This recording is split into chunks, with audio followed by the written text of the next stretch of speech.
അങ്ങനെ സ്കൂൾ വെക്കേഷനൊക്കെ കഴിഞ്ഞ് സ്കൂൾ തുറക്കായി.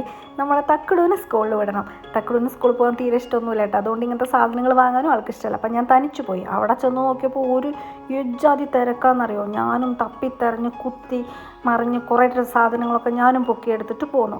അങ്ങനെ വന്ന് ഒക്കെ നിരത്തി വെച്ച് നോക്കുമ്പോൾ ഇപ്പോൾ കണ്ടോ, തക്കുട് മാത്രമേ സ്കൂളിലുള്ളൂ. ഈ വർഷം കുഞ്ചിയില്ല സ്കൂളിലേക്ക്. കാരണം കുഞ്ചി വലിയ ആളായി, ഇനി കോളേജിൽ വിടണം. എന്നാലും 1-2 ബാഗൊക്കെ ഞാൻ എടുത്തിട്ടുണ്ട്. എല്ലാ വർഷവും എന്നെക്കൊണ്ട് സാധിക്കണ പോലെ 1-2 കുഞ്ഞുങ്ങൾക്ക് ഞാൻ സ്കൂളിൽ വിടാനുള്ള എന്നെ സാധിക്കുന്ന പോലെയുള്ള കുറച്ച് സാധനങ്ങൾ ഞാൻ വാങ്ങിക്കൊടുക്കാറുണ്ട്. അതേപോലെ ഈ വർഷം 2 കുഞ്ഞുങ്ങൾക്കായിട്ട് ഞാൻ എല്ലാം റെഡിയാക്കി. എൻ്റെ സ്വന്തം മക്കൾ തന്നെയാണ് അവർ. അതേപോലെ തന്നെ ഉള്ള 2 കുഞ്ഞുങ്ങൾ, അവർക്ക് ഞാൻ എന്നെക്കൊണ്ട് സാധിക്കണ പോലെ എല്ലാം റെഡിയാക്കി. അപ്പോൾ എനിക്ക് ഈ ബാഗും ഇതൊക്കെ കാണുമ്പോൾ ഭയങ്കര സന്തോഷം കേട്ടോ. ചെറുപ്പം മുതലേ അങ്ങനെയാണ്, ഇങ്ങനത്തെയൊക്കെ സംഭവങ്ങൾ കാണുന്നത് എനിക്ക് ഭയങ്കര ഇഷ്ടമാണ്. അപ്പോൾ ഈ ബാഗും ബുക്കൊക്കെ വേഗം റെഡിയാക്കി ആദ്യം ആ 2 കുഞ്ഞുങ്ങളുടെ ബാഗൊക്കെ റെഡിയാക്കി ഞാൻ. എന്നിട്ട് എൻ്റെ തക്കുടിൻ്റെ ബാഗൊക്കെ റെഡിയാക്കാൻ തുടങ്ങിയത്. ആൾക്ക് ഇത് വലിയ താല്പര്യമൊന്നും ഇല്ലാത്തതുകൊണ്ട് ആൾ അടുത്തേ ഇല്ല, ഇത് കണ്ടിട്ടേ ഇല്ല, കാണാൻ ആൾക്ക് താല്പര്യമില്ല.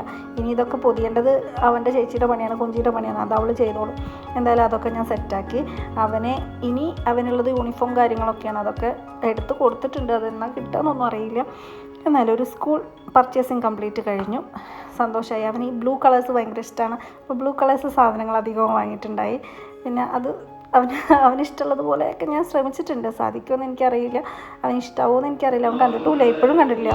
ഇനി എൻ്റെ കുഞ്ഞ് 2 മക്കൾക്കും കൂടി ഇത് കൊടുത്തു കഴിഞ്ഞാൽ എൻ്റെ ഈ വർഷത്തെ കംപ്ലീറ്റായി. അപ്പോൾ അവർ വന്നിട്ടുണ്ടായിരുന്നു വാങ്ങാനായിട്ട്. അവർ 2 പേരും വന്നിരുന്നു. അവർ ഏറ്റവും നന്നായി പഠിച്ച് നല്ല നിലയിലെത്താൻ വേണ്ടി പ്രാർത്ഥിച്ചിട്ട് ഞാൻ ഇതുവരെ കയ്യിൽ കൊടുക്കുക. ഇത് ഞാൻ കാണിക്കുമ്പോൾ എല്ലാവരും വിചാരിക്കും നിങ്ങൾ എന്തിനാണ് ഇത് കാണിച്ച് ചെയ്യണമെന്ന്. ഞാൻ ചെയ്യുന്നത് കണ്ട് ആർക്കെങ്കിലും ഒരാൾക്കെങ്കിലും ഇതുപോലെയൊക്കെ എന്തെങ്കിലും ഒരു നോട്ട്ബുക്കെങ്കിലും ഒരു കുട്ടിക്ക് കൊടുക്കാൻ പറ്റുക, അതും ഒരു സന്തോഷം.